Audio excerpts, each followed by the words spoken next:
পাঁচজন যুৱক আছিল, তাৰে 4জন যুৱক মৃত্যু হৈছে। কাৰ্বন ডাই মনোক্সাইডে কাল হ'ল ঢকুৱাখনৰ 4 যুৱকৰ। 4জন মানুহ যেন একেলগে কেতিয়াও মৰিব নোৱাৰে আৰু এই 5জন যিজন মানুহ এতিয়া বাচি আছে সেইজনক ভালকে মানে তাক উদা পোছা কৰিব তদন্ত কৰি দিব মানে কি ক'ম আৰু তাকে বহুত দুখ লাগিছে। বেংগালুৰুত সেই 4জন যুৱকৰ মৃত্যুৰ আচল ৰহস্যবোৰ এতিয়াহে উভতি পৰিলে। আচলতে ইদিনাখন এই ভাত বনোৱা গেছ LPG গেছৰ চিলিণ্ডাৰটো লিক হোৱাৰ বাবদ এই গেছৰ বাবে মৃত্যু হৈছিল। আচলতে এনেকে কৈ আছে পুলিচে আৰু তাৰ লগতে ফৰেনচিক ৰিপৰ্টৰ পৰা এতিয়ালৈকে আচল গোপন ৰহস্য ওলোৱা নাই। আচলতে কিদৰে হৈছিল এই ঘটনাটো, চলক আমি জানি ল'ম তেখেতৰ পৰিয়ালৰ পৰা। আচলতে কিদৰে হৈছিল এই ঘটনাটো আৰু কোন হয় আচল হত্যাকাৰী আৰু তাৰ কি শাস্তি হ'ব পাৰে আদালতৰ ভিতৰত, তাৰপিছত আমি বিস্তাৰিত আলোচনা কৰিম ভিডিঅ' শেষত। আৰু আপুনি এই চেনেলটোত নতুন হৈ থাকিলে এতিয়াই চেনেলটোক ছাবস্ক্ৰাইব কৰি ৰাখক। আমি ল'ৰাকেইজনক ইতিমধ্যে ধনঞ্জয় তাইত ডেড বডি আহি পাইছে। ডেড বডি আহি পাই পিনি আপোনাৰ এইখিনি গোটেই পৰিৱেশ আপোনালোকে চাইছে চাগে। আমি মানি ল'ব পৰা নাই যিটো ল'ৰা কোনো বেমাৰ নোহোৱাকৈ বাংগালুৰুত মৰিবলগীয়া হৈছে, এইখিনি আমি কিন্তু মানি ল'ব পৰা নাই। পুনৰবাৰ অসম চৰকাৰক আমি অনুৰোধ জনাইছোঁ এইখিনি ডেড বডিৰ কাৰণে আৰু যিকেইজন ল'ৰাই মৰিছিলে তেওঁলোকৰ উত্তৰ তথ্য বিচাৰি আৰু পুনৰ কেছখিনি কিবা কৰি পিনি আমাক জনালে ভাল হ'ব, কাৰণ আমি মানি ল'ব পৰা নাই। কাৰণ গেছ লিক হোৱাৰ পাছতো 2জন মানুহ মৰিব পাৰোঁ, কিন্তু 2জন মানুহে ভাত পানী বনাই আছিলে। গেছ লিক হোৱাৰ পাছত আপোনাৰ যোনটো ল'ৰাই 2জন ভাত বনাইছিলে, গেছ লিক হোৱাৰ পাছতো ব্ৰাছেই হ'ব লাগিছিলে, কিন্তু কেনেকৈ 4জন মানুহ মৰিব লাগেনে?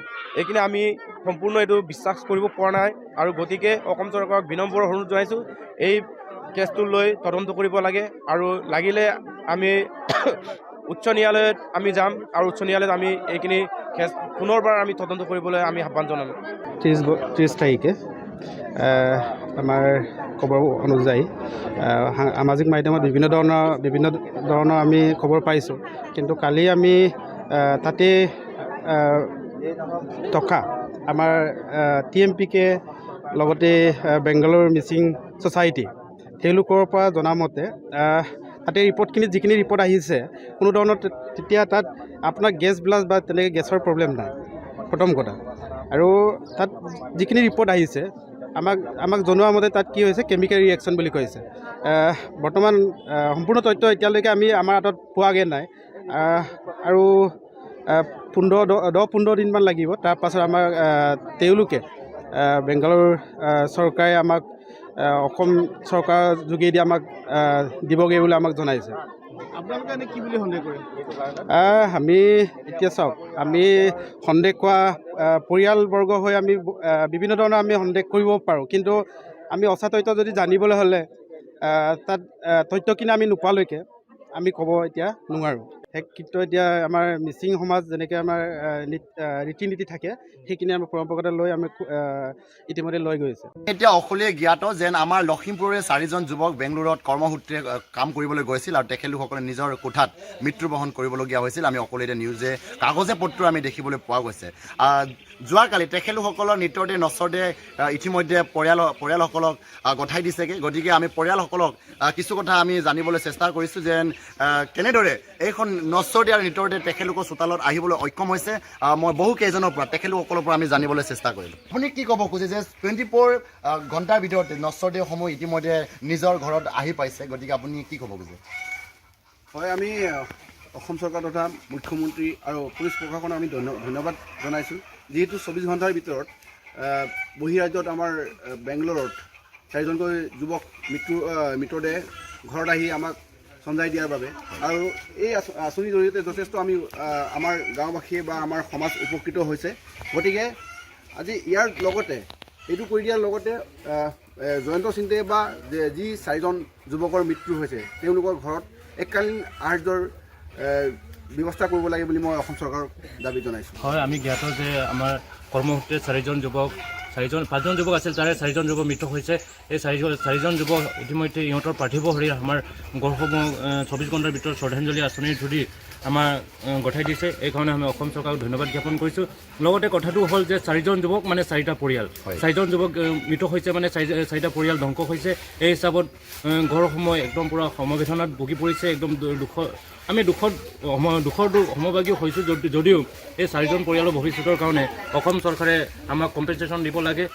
কম্পেনচেশ্যন মানে যিসকলৰ মৃত্যু হৈছে মৃতকৰক কম্পেনচেশ্যন দিব লাগে, ক্ষতিপূৰণ ভাল এটা ব্যৱস্থা কৰিব। লগতে আমাৰ MSC ফালৰ পৰাও এই 4 ঘৰক কম্পেনচেশ্যন দিলে আমি নথৈ আনন্দিত হ'ম। আমি যিহেতু গম পাওঁ যে যুৱক মৃত্যু হ'ল, এতিয়া জ্ঞাত যে এবছৰো হোৱা নাছিল, তেনে ক্ষেত্ৰত এজন মানে অকলশৰীয়া জীৱন যাপন কৰিবলগীয়া অৱস্থাত পৰি আছে। এই ক্ষেত্ৰত অসম চৰকাৰে তীক্ষ্ণ নজৰ ৰাখিব লাগে।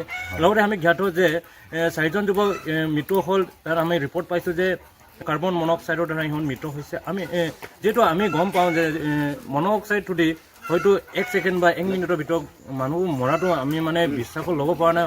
হয়, ডাক্তৰৰ ৰিপৰ্ট মতে কাৰ্বন মনক্সাইডত মৃত্যু হয়, কিন্তু তথাপিতো আমাৰ সন্দেহ থাকি গৈছে যে কাৰ্বন মনক্সাইড হয়তো 3-4 মিনিট সময় দৰকাৰ হয়। তেনে ক্ষেত্ৰত এই 4জনৰ ভিতৰত কোনো এজনে জানো দৰ্জা বা খিৰিকী খুলিবলৈ সময় নোলালে? হয় না, এটা সকলোৰে মনত মানে প্ৰশ্নটো সুদয় হৈছে। 99.5 মান মানুহ সকলোৰে প্ৰশ্ন সুদয় হৈছে। যিহেতু ডক্তৰসকলে যদিও ৰিপৰ্টত লিখিছে যদিও কিন্তু আমাৰ মনে কেতিয়া মানে এইটো মানি ল'ব পৰা নাই। এই ক্ষেত্ৰত বেংগলোৰ যিটো নেকি পুলিচ আৰু তাত বেংগলোৰত থকা যিটো নেকি TMP, আপুনি কি ক'ব খোজে? তাকে আমি এইটোকে ক'ম যে আৰু সলম মানে নিশা একদম পূৰা তীক্ষ্ণভাৱে খুটি নাটি চালি জাৰি মানে এইটো পৰীক্ষাটো পালে আমি ভাল পালোহেঁতেন। কাৰণ মনক্সাইডত মৰিছে হয়, এইটো জ্ঞাত, কিন্তু তাত যে 2-3 মিনিট মান সময় পালোহেঁতেন ন, সিহঁতটো ডাইৰেক্ট একেচাতে একে সুখাৱতটো মৰি নাযায়। তেনে ক্ষেত্ৰত কোনো এজনে জানো দৰ্জা বা খিৰিকী খুলিবলৈ সমৰ্থ নহয়। সেইটোৱে মানে আমাৰ মানে থাকি গ'ল বহুত মানে কথাটো হয় যদিও নোহোৱা নিচিনা হৈ গৈছে। গতিকে অলপ মানে এইটো চালি জাৰি চালে মানে যিমান পাৰে ৰিপৰ্টাৰে অলপ মানে নিশাকে আমাৰ ঘটনাটো তদন্ত কৰিলে ভাল পাম বুলি মানে আমাৰ বিচাৰ। আৰু আমাৰ মনে বিচাৰি আছে, আমাৰ মনে তেতিয়াই শান্তি পাব। আপুনি যিহেতু কৈছে আপোনাৰ মুখৰ পৰা শুনিবলৈ পাইছে 5জন ল'ৰা, এজন ল'ৰা বাচি আছে, গতিকে তাৰ ওপৰতো কিবা ক'ব নেকি যিজন জীয়াই আছে এই ল'ৰাটোৰ ওপৰত? আমি ডাইৰেক্ট চিধাকে কৈছোঁ, এইজন মানুহ যে যি আছে ইয়াক আমি দুখী অৱস্থ বুলি আমি নকওঁ, ইয়াক দুখী বুলি নকওঁ, কিন্তু আমাক তদন্তটো উচিত হ'ব লাগে। তদন্তটো বহুত ভাল হ'ব লাগে। এই তদন্তটো দি আমি জানিব পাৰিম যে সঁচাই কেনেকৈ মৃত্যু হ'ল। ডাইৰেক্ট ডক্টৰৰ পষ্টমৰ্টেম ৰিপৰ্ট মতে কাৰ্বন মনক্সাইডত মৰিছে ন। কাৰ্বন মনক্সাইডতো তেনেকৈ ডাইৰেক্ট একে নিশাওতো একে সুখাৱত মৰিব নোৱাৰে। এইটো মানে আমাৰ মানে ডাউটটো থাকি গ'ল। আমি কেতিয়াও এনে কাহিনী শুনা নাই। 4জন যুৱক এটা বন্ধ কোঠাত তেখেতসকলে মৃত্যু হ'বলগীয়া হৈছে। আপোনাৰ মনত কিছু সন্দেহ হৈছে নেকি? এই বিষয়বস্তুটো আমিতো এতিয়াও সন্দেহৰ আওতাতে আছোঁ। আমি এতিয়ালৈকে ধৰিব পৰা নাই আচল কাহিনীটো কি হৈছে, কিন্তু ডক্টৰে কোৱা মতে কাৰ্বন মনক্সাইড গেছৰ উৎপন্ন হৈছে, য'ত নেকি আমাৰ ভাইটিকেইটা মৃত্যুমুখত আজি পৰিবলৈ বাধ্য হ'ল। কিন্তু এটা কথা মোৰ মনত এতিয়াও খুন্দিয়াই আছে যে এই ঘটনাটো কিন্তু সহজ বুলি আমি মানি ল'ব পৰা অৱস্থাত নাই। কিয়নো অসমবাসীয়ে মানি ল'ব পৰা নাই। এইটো এতিয়া মোৰ সন্দেহৰ আওতাত আছে, এইটো নতুন আত্মঘাতী হ'ব লাগিব। আৰু প্ৰতি বছৰে প্ৰতিদিনে একেখন ৰুমত ভাত পানী বনাই আছে। সিহঁতে কেতিয়াও যদি ভাত পানী বনোৱা সময়ত যদি কেতিয়াও দৰবা খিৰিকী বন্ধ কৰি যে ভাত পানী বনায়, সিহঁতৰ মনত কেতিয়াও এইটো সম্ভৱ আগতো চিন্তা নাছিলে, এতিয়াও চিন্তা নাছিল চাগে। সেইকাৰণে মই এই বিষয়বস্তু অলপ বহুলভাৱে চিন্তা কৰি আছোঁ। যদি এই ভাত পানী বনাইছে, কুকাৰত ভাত পানী বনাইছে, দৰৱাজা খিৰিকী গোটেই বন্ধ কৰি কোনে ভাত পানী বনাইছে? 4জনটো মানুহ, এজনটো বাচিব লাগে। একেখন ৰুমতে বহুত বছৰ ধৰি বহু মাহ ধৰি ভাত পানী বনাই খাই আছে। তাতে মোৰ কিবা এটা সন্দেহ আছে। গতিকে এই বিষয়ৰ ওপৰত অসম চৰকাৰে বিশেষ গুৰুত্ব দিব লাগে আৰু এইটোৰ ওপৰত অলপ চালি জাৰি চাই তদন্ত আৰম্ভ কৰিব লাগে বুলি মই অসম চৰকাৰক আহ্বান জনাইছোঁ। এনে ক্ষেত্ৰত আপুনি লখিমপুৰ পুলিচক আৰু বেংগলোৰ পুলিচক আপুনি কি ক'ব খুজিছে? তেখেতসকলে পুলিচৰ ভূমিকাটো শুদ্ধভাৱে গ্ৰহণ কৰিলে আমি নিশ্চয় আনন্দিত হ'ম। গতিকে আমি দুখীয়া পৰিয়ালৰ মানুহ, আমিতো দিন হাজিৰা কৰিয়ে খোৱা মানুহ। গতিকে এনেকৈ এটা পৰিৱেশত আমি এতিয়া আছোঁ য'ত ক'ব পৰা অৱস্থা নাই। গতিকে অসম পুলিচে বা বেংগলোৰ পুলিচে সঠিক সিদ্ধান্ত লৈ তদন্ত প্ৰক্ৰিয়াটো সুকলমে আগবঢ়াব লাগে বুলি আমি আমি বিনম্ৰতাৰে অনুৰোধ জনাইছোঁ। যিহেতু আমাৰ অসমৰ পৰা আৰু আন ৰাজ্যৰ পৰা মানুহ বহুতো অন্য ৰাজ্যলৈ কাম কৰিবলৈ যায়, যিসকল কৰ্ম কৰি আছে বা যিসকলে আমাৰ ভাই ভনীসকল তাত কৰ্মত নিয়োজিত হৈ আছে, তেখেতলোকসকলক আপুনি কি ক'ব খোজে যে অথৰ্ক বা আপোনাৰ মনৰ পৰা, যিহেতু আমাৰ প্ৰতি মাহে বা প্ৰতি বছৰে আমাৰ নিজৰ ভাই ভনীক হেৰুৱাবলগীয়া হৈছে যেন বাহিৰৰ ৰাজ্যত? প্ৰথম কথা কথাটো হ'ল সেনেকুৱা যে আমাৰ অসম যদিও বিকাশ বুলি কৈ আছে, ডেভেলপ কৈ আছে, ডেভেলপ তেনেকৈ নহয় আচলতে। ডেভেলপ হ'বলৈ হ'লে আমাক উদ্যোগ লাগে, ইণ্ডাষ্ট্ৰি লাগে। ইণ্ডাষ্ট্ৰি আমাৰ ইয়াত স্থাপন হোৱা নাই। ইণ্ডাষ্ট্ৰি স্থাপন কৰিবলৈ হ'লে আমাৰ তেতিয়া আমাৰ কিবা মানুহবোৰ মানে ৰোজগাৰ হ'ব ন, বেৰোজগাৰ হৈ আছে। এইটো ৰোজগাৰ হ'ব হ'লে আমাক ইণ্ডাষ্ট্ৰি লাগে। ইণ্ডাষ্ট্ৰি নথকাৰ কাৰণে তেনেকুৱা হৈছে। লগতে আমাক পাৰ্চনেল প্ৰটেকশ্যনৰ কাৰণে অসম চৰকাৰে ব্যৱস্থা কৰি দিব লাগে, যে বাহিৰত গ'লেও আমাক অসম বুলি ক'লে এটা সুকীয়া এটা পৰিচয় পাব লাগে বুলি ভাবোঁ। আৰু এতিয়া যিসকল কৰ্ম নিয়োজিত হৈ আছে তেখেতলোকসকলে ভালদৰে থাকিব লাগে, আৰু যাৰ নেকি সমস্যা হৈছে তাৰ সকলোৱে সহায় সহযোগিতা কৰিব লাগে বুলি আপুনি ক'ব খোজে? আমাৰ মনত সন্দেহ হৈছে, গতিকে এই সন্দেহ লখিমপুৰ পুলিচ আৰু অসম পুলিচ আৰু বেংগলুৰু পুলিচ সকলে এই সন্দেহটো যাতে আমাৰ মনত কেতিয়াও থাকিব নালাগে, এনে ক্ষেত্ৰত কাম কৰি দিবৰ বাবে আপোনালোকৰ বিনম্ৰতাৰে অনুৰোধ জনাইছোঁ। জয়ন্ত চিন্তাৰ লগতে যিজন 4জন যুৱকৰ মৃত্যু হৈছিল, সেই মৃত্যু হোৱা ৰহস্যজনক খবৰক লৈ ইতিমধ্যে মুখ্যমন্ত্ৰীয়ে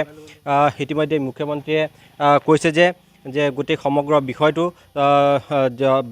যে কৰ্ণাটকৰ মুখ্যমন্ত্ৰীৰ লগত ইতিমধ্যেই যি আলোচনা কৰিম বুলি কৈছে, আৰু তদন্তৰ নিৰ্দেশ দিম বা তদন্তৰ কথা আলোচনা কৰিম বুলি কৈছে। দাবৈচাত অহাৰ লগে লগে তেওঁ মুখ্যমন্ত্ৰীগৰাকীয়ে কথা দিছিল যে যুৱককেইজনৰ মৃতদেহ ঘৰলৈ ঘূৰাই অনাৰ যি ব্যৱস্থা গ্ৰহণ কৰিম বুলি কৈছিলে। মই যিহেতু জয়ন্ত চিন্তাৰ ভগ্নী আছে, ভগ্নীৰ পৰা জানিব চেষ্টা কৰিম, যিহেতু এইখন সময়ত যে কথা সোধাৰ যি পৰিৱেশ নাই, যদিও মই আপোনাৰ পৰা জানিব বিচাৰোঁ যে শেষবাৰৰ কাৰণে কেতিয়া আপোনাৰ যোগাযোগ হৈছিলে? 1টা বজাত। খবৰটো পাইছিলে? নহয়, কথা পাতিছিলে? ভিডিঅ' কল চাইছিলোঁ। ঠিকে আছিলে নেকি? ঠিকে আছিলে। ভিডিঅ' কলত কথা পাতিছিলে। আৰু ৰাতি কেইটা বজাত খবৰটো পালে? ৰাতি 10টা বজাত খবৰটো পালে। এতিয়া ঘৰৰ লগত যোগাযোগ কৰিছিলে? কেইটা বজাত কৰিছিলে যোগাযোগটো? 10টা বজাতেই কৰিছিলে। লাষ্ট যোগাযোগ 10টা বজাত খবৰ কৰিছিলে। ভাত পানী খাই শুইছিল নেকি? আছিলোঁ আমি। আপোনালোকে খবৰটো কেতিয়া পালে? মোৰ ঘৰটো শিঙৰা। কেতিয়া কিমান সময়ত খবৰটো পালে? মই ৰাতিপুৱাতে ইহঁতে খবৰটো দিছে মোক। হয়। মোৰ ডাঙৰ ছোৱালী গাঁৱত গৈছে, এইটো মোক কৈছেগৈ আৰু তেনেকুৱা হ'ল বন্ধু মানুহজনে তেনেকুৱা খবৰ দি কিনে ৰাতিপুৱা গম পাইছোঁ আৰু কি কাম কৰিছে কি কাম নকৰে মইতো নাজানো, ইহঁতৰ লগত যোৱা নাই। তো যিয়ে নহওক বন্ধুসকল, আপোনালোকে ভিডিঅ'টো শেষলৈ চোৱাৰ পিছত আচলতেই বুজি পালে যে এইদিনাখন বেংগালুৰুত এই 4জন ল'ৰাৰ লগত কি হৈ উঠিছিলে, আৰু কোন হয় ইয়াৰ পিছত আচল ৰহস্যৰ মাষ্টাৰ মাইণ্ড, যাৰ ফলত এই ঘটনাটো সংঘটিত হৈছিলে। তো যিয়ে নহওক বন্ধুসকল, ভিডিঅ'টো সম্পূৰ্ণ চোৱাৰ পিছত আপোনালোকৰ অতি মূল্যৱান মন্তব্যটো কি এইটো কমেণ্ট বক্সত জনোৱা, আৰু আপোনাৰ মতে এই হত্যাকাৰীজনক কি শাস্তি দিব লাগে এইটোও অৱশ্যই জনাওক। আৰু ভিডিঅ'টো ভাল লাগিলে এটা লাইক মাৰি চেনেলটো ছাবস্ক্ৰাইব মাৰি অৱশ্যই ভিডিঅ'টোক এটা শ্বেয়াৰ কৰি দিয়ক। ধন্যবাদ।